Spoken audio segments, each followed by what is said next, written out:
donc, M. Donabédian, lui, il intervient dans une autre conférence. C'est après-demain ? Le 2, il anime une conférence. Je vous demande d'être présent à sa conférence. Mais je lui ai demandé néanmoins de venir, de nous préparer une présentation en 5-7 minutes parce qu'il est un grand historien de l'art arménien notamment. Et ce que disait M. Duclerc à l'instant, c'est qu'un génocide, ce n'est pas seulement de tuer et d'exterminer des gens, c'est d'exterminer leur culture, d'exterminer jusqu'à la dernière représentation de ce qu'était la culture. Et c'est effectivement ce qu'on va voir ici. Vous avez une autre exposition qui vous a été apportée, que vous verrez lors du cocktail par M. Abrahamian, qui est donc complémentaire l'une de l'autre. Mais enfin, il y a des choses qui se recoupent aussi. Donc, sur ce que sont advenus, ce que nous avons laissé en Arménie occidentale sur nos terres. Voilà. On va essayer d'être assez bref, mais je vous laisse la parole. Merci. Donc vous commentez et on tourne les slides. Oui, et il y a un... Ah, voilà, c'est très bien. Donc il suffit d'appuyer... Il faut appuyer à droite. À droite. Et vous avez 15 secondes entre chaque flèche. Non, c'est pour rien. Oui, bonsoir à tous. Merci beaucoup à M. Simonian de cette proposition de participer à cette soirée, même si effectivement dans quelques jours j'aurai davantage de temps, mais sur un sujet qui concernera plus particulièrement l'Artsakh. Tandis que ce soir, M. Simonian m'a demandé de présenter brièvement le patrimoine des Arméniens d'Arménie occidentale. Donc, je passerai sur la carte puisque on nous a déjà expliqué ce que c'était que l'Arménie orientale et l'Arménie occidentale. M. Duclerc a très bien commencé à expliquer déjà que la première étape, c'était sous le sultan Abdulhamid à la fin du XIXe siècle, qu'il y a déjà eu donc de très grands massacres et parallèlement une vaste campagne de destruction des monuments. Alors, vous voyez ici une estimation qui a été faite par un pasteur allemand, de très, très nombreuses destructions dès la fin du XIXe siècle, parallèlement à cette première étape génocidaire. Et si nous avions le temps, je pourrais vous montrer de nombreux exemples des monuments qui ont déjà souffert à la fin du XIXe siècle. Et dans ma jeunesse, j'étais très proche de M. Jean-Michel Thierry, qui est le grand spécialiste de l'architecture arménienne en France, et il m'expliquait régulièrement que dans les années 94-96, le Vaspurakan en particulier a perdu déjà une grande partie de son patrimoine, dès 1894-96.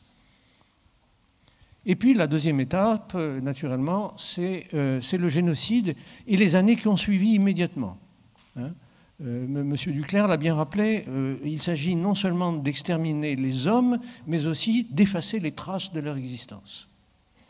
Donc il y a des estimations qui ont été faites, certaines un peu excessives, d'autres plus raisonnables.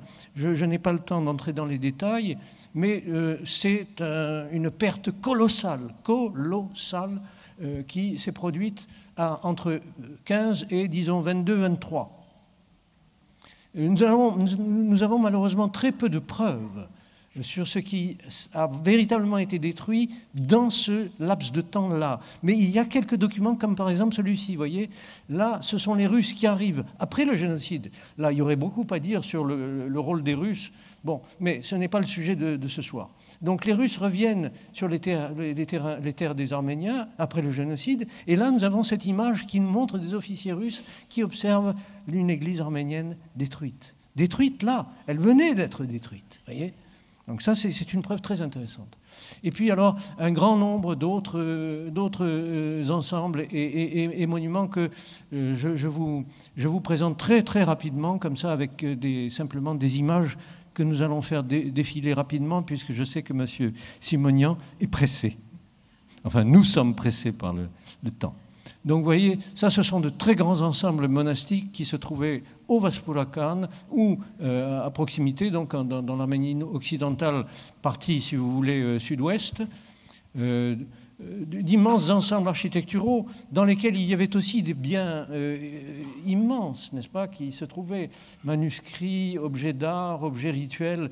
Bon, vous pouvez imaginer tout ce qu'il pouvait y avoir dans un monastère arménien. Et puis, naturellement, outre les constructions, aussi des œuvres d'art mineures entre guillemets, pas pour l'importance, mais pour la taille de ces pierres, de ces œuvres, comme par exemple les khachkars.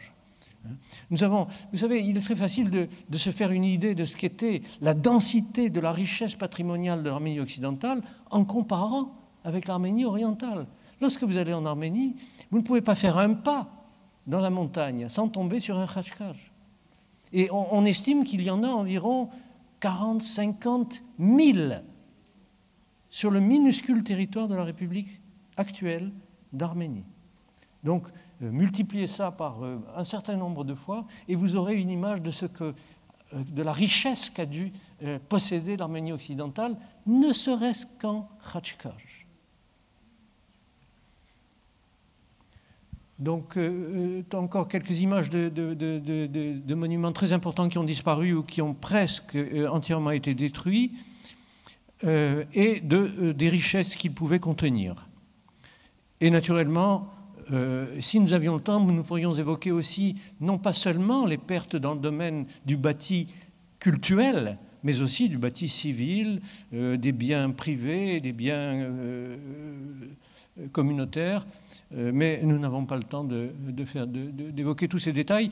Alors, je vous disais, étape très importante, le lendemain immédiat du génocide, 1915, 1922, 1923. Mais il y a eu plusieurs vagues de destruction tout au long du XXe siècle. C'est pour montrer combien ce que M. Duclerc disait sur la volonté d'effacer les traces est resté constant, présent tout au long du XXe siècle. Donc une première grande vague dans les années 50. Là aussi, on n'a pas vraiment de témoignages, on n'a pas de preuves, si vous voulez. Mais il y a dans la population en Turquie des gens qui sont prêts à témoigner. Que dans les années 50, on a détruit systématiquement. Donc voilà, quelques images simplement. Alors celle-ci, moi qui suis historien d'architecture, elle me fait vraiment, vraiment très mal parce que ce sont des monuments magnifiques et d'une importance considérable pour l'histoire de l'art chrétien en général. Monuments qui ont disparu dans les années 50. Certains autres qui ont partiellement souffert et qui sont conservés, mais je l'ai mis entre parenthèses, très mal conservés, comme par exemple cette seule 5e et grande église parmi un ensemble de 5 églises qui a presque entièrement disparu. Et en plus, un bijou d'architecture. Alors donc, dans les années 50, et également une nouvelle fièvre destructrice en Turquie dans les années 70 du XXe siècle. On a plusieurs témoignages sur des destructions répétées à cette période-là. Et là, nous avons le témoignage extraordinaire de monsieur et madame Thierry, qui passaient dans le Vospoliakan. Vous savez qu'ils ont consacré des années et des années à recueillir la documentation sur les monuments arméniens. Ils ont publié un nombre considérable d'ouvrages. Et là, ils étaient à l'emplacement de ce monastère à la fin des années 60. Et heureusement, ils ont pu le photographier. À l'intérieur, vous voyez, il y avait des peintures murales d'un très grand intérêt, et puis de l'extérieur aussi. Et il fallait absolument au fin fond de la montagne du Vospoliakan, il fallait absolument qu'une route passe par le monastère. Le monastère a été détruit. Et cette photo de M. Thierry est la seule que nous possédions. Et beaucoup d'autres exemples sur lesquels je ne m'étendrai pas. Là encore, une église qui est très chère à mon cœur parce que c'est l'un des monuments majeurs de la période paléochrétienne, du tout début du christianisme. Et c'est peut-être la première fois que les architectes d'un pays chrétien, l'Arménie, pensent à mettre une coupole à l'intersection des deux bras d'une croix et créent ce qu'on appelle la coupole sur croix inscrite. Certains historiens d'architecture, à tort, appellent ça une basilique à coupole. Une basilique parce qu'elle est un peu allongée comme ça, elle a 3 nefs. Mais non. La grande nouveauté qu'on voit ici, à la fin du 5e siècle, probablement pour la première fois dans le monde chrétien, c'est qu'on a une croix qui s'inscrit dans un périmètre rectangulaire avec au milieu la coupole qui s'élève sur un tambour, le tambour très important dans l'architecture arménienne. Cette église a disparu. Il n'en reste plus que ces murs que j'ai photographiés en 2013. Même les pierres de revêtement ont disparu. Vous voyez, sauf, il y en a une là, je ne sais pas si vous la voyez. Bon, enfin bref, peu importe. Voilà, si nous avions le temps, je pourrais vous parler longuement de tous ces monuments d'une très très grande importance qui soit ont été entièrement détruits, soit sont très très gravement endommagés, comme le Panthéon des Bagratides à Horomos, quelques kilomètres d'Ani. Et puis bien sûr, l'église de Mren, qui est là aussi un chef-d'œuvre du 7e siècle, et qui, au début des années 2000, a perdu sa façade sud. Hein, ça, c'est une de mes photos, ici en bas. Et en haut, vous avez une photo de 1980. Vous voyez la façade sud entièrement conservée. En bas, vous la voyez effondrée. Pourquoi? Eh bien parce que les paysans qui vivent là, ce sont des Kurdes, s'emploient à arracher les pierres, les premières assises de pierre, celles du bas de la construction.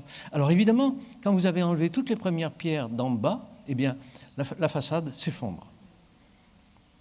C'est-à-dire que là, ce qui se passe, c'est que le monument s'est assez bien conservé jusqu'à tout récemment, mais n'étant pas protégé, il s'effondre.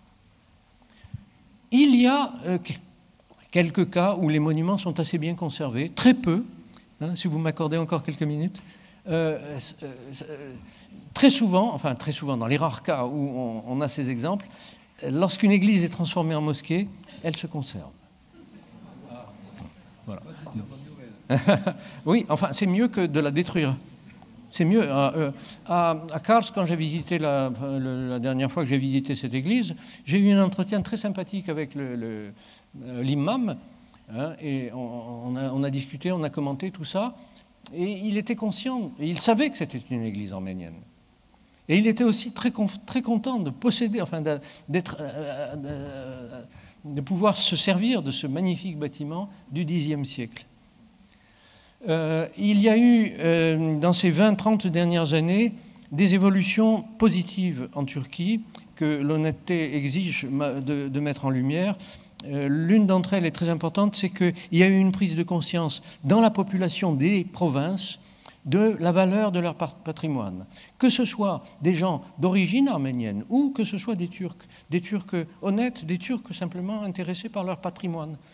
Et il y a eu comme ça des campagnes qui ont été menées pour essayer de conserver, de réparer. Donc ça, c'est un phénomène qui est très important et très positif. Et puis, la deuxième chose, c'est bien sûr la prise de conscience par les autorités officielles, politiques du pays, de tout l'intérêt qu'il y avait à donner une image positive de leur pays en restaurant ici et là des monuments arméniens notamment. Oui, voilà. Donc là, vous les connaissez, ces églises. Et là, nous sommes à Ani. Plusieurs travaux sont en cours actuellement. J'ai des amis architectes turcs, restaurateurs qui travaillent et je sais qu'on peut leur faire confiance. Maintenant, au début de cette grande campagne de restauration, il y a eu des choses très, très contestables qui ont été faites. Ils sont maintenant un peu plus soigneux. Voilà, je m'arrête là. Là, c'est une église qui est en train maintenant d'être achevée. J'ai parlé hier avec le restaurateur qui travaille sur cette église et il m'a assuré qu'en 2024, il y a de bonnes chances pour que la restauration, la consolidation de cette église soit achevée. Et ici, je vous ai mis 2 ouvrages qui peuvent servir de référence, l'un publié à Yerevan et l'autre à Paris. Voilà, merci de votre attention. Merci beaucoup.